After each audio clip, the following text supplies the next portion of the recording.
हार्दिक अभिवादन सम्पूर्ण साथीहरूलाई।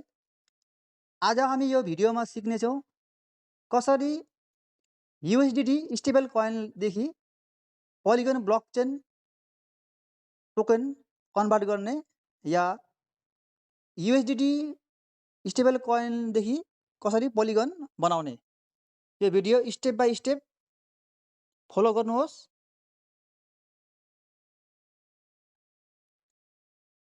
यो बिटगेट वालेट ओपन गर्नुहोस्। यहाँ क्लिक गर्नुहोस्। यहाँ हेर्नुहोस् ओपन भयो।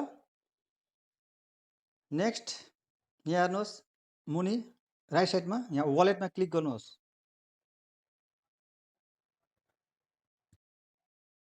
यहाँ हेर्नुहोस् वालेट ओपन भयो। यहाँ हेर्नुहोस् यहाँ USDT छ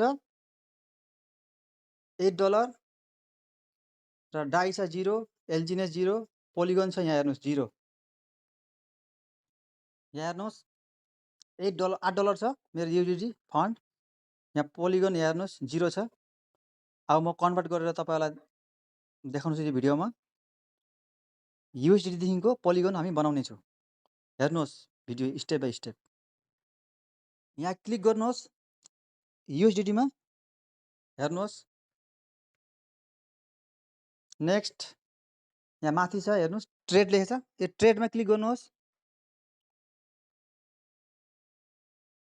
यहाँ हेर्नुहोस् USDT माथि छ। यहाँ एरो देखाउँदैछ BNB। यो एरोमा क्लिक गर्नुहोस्। यहाँ हेर्नुहोस् राइटदेखिको लेफ्टमा लानुहोस् यसरी माथि यहाँ जुन चाहिँ देखाउँदैछ नेटवर्कहरू। यहाँ हेर्नुहोस् यसरी सार्नुहोस् लेफ्टमा सार्नुहोस्।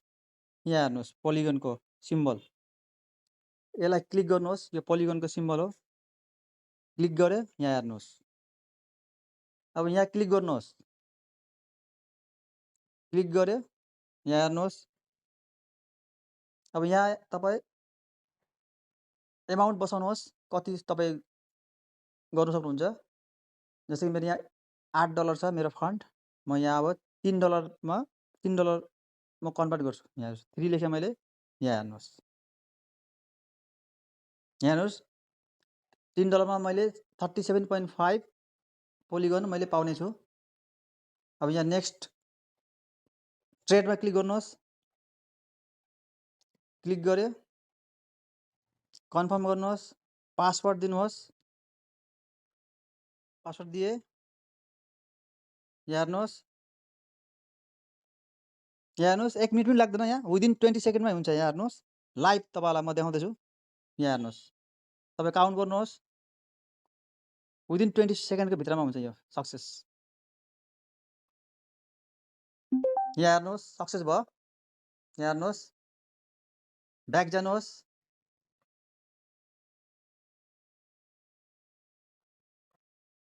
ब्याक गयो। यहाँ हेर्नुहोस् पोलिगन हेर्नुहोस् यहाँ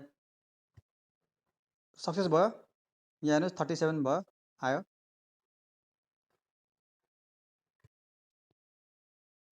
धन्यवाद साथीहरू। तपाईहरूले पनि यसै गरी भिडियो हेरेर सिक्नुहोस् र आफै प्र्याक्टिस गर्नुहोस्। याद राख्नुहोस् सफलताको मुख्य चाबी भनेको प्र्याक्टिस हो।